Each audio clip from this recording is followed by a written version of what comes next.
भारतीय army chief ने हिंदू पंडितों के आश्रम में माथा टेक दिया है। क्या हिंदुस्तानी फौज हिंदुत्व इंतहा पसंद गुरु में तब्दील हो चुकी?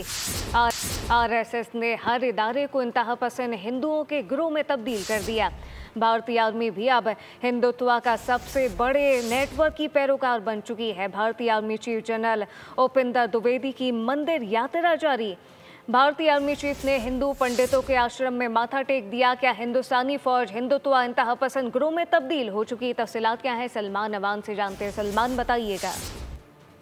जी बिल्कुल ऐसा ही है। भारत में जब से खासतौर पर मोदी सरकार बरसर इक़्तिदार आई है, इसको आप कह सकते हैं कि भारत अमली तौर पर हिंदू राष्ट्र में तब्दील हो चुका है। जिस तरह से इंडियन आर्मी चीफ ने एक आश्रम में जाकर एक इंतहा पसंद नजरियात रखने वाले हिंदू गुरु के दर पर अपना माथा टेका है, से जाहिर होता है कि इंडियन आर्मी जो है वो प्रोफेशनल आर्मी नहीं रही, बल्कि हिंदुत्व के नजरिए की पैरोकार बीजेपी की एक पर्सनल फौज जो है वो बन चुकी है। और आरएसएस का माइंडसेट जो है बीजेपी के ऊपर, इंडिया के ऊपर पूरी तरह से गालिब आ चुका है। हालांकि भारत का आईन फौज को सेकुलर करार देता है, लेकिन हिंदुत्व का सबसे बड़ा पैरोकार जो है लगता है कि जनरल उपिंदर द्विवेदी बन चुके हैं, जो कि जगह जगह पंडितों के सामने मंदिरों में जाके माथा टेकते हैं। यकीनी तौर पर हर शख्स को मजहबी आज़ादी भी हासिल है, उसके मजहबी जज्बात भी हो सकते हैं, उसके मजहबी रुझानात भी हो सकते हैं, लेकिन अगर हम बात करें इंडियन आइन की, कानून की, तो वहां पर माजी में कभी ऐसी कोई एग्जाम्पल जो है वो देखने में नहीं आई। भारतीय आर्मी चीफ ने जो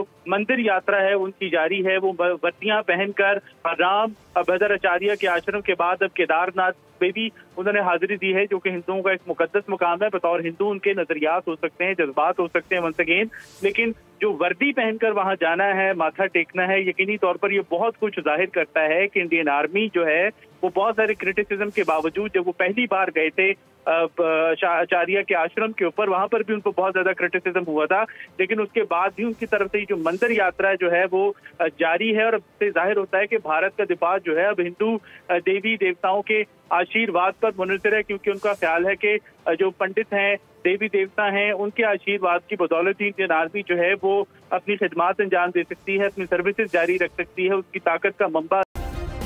सब्सक्राइब करें और बेल दबाएं ताकि कोई खबर रह न जाए।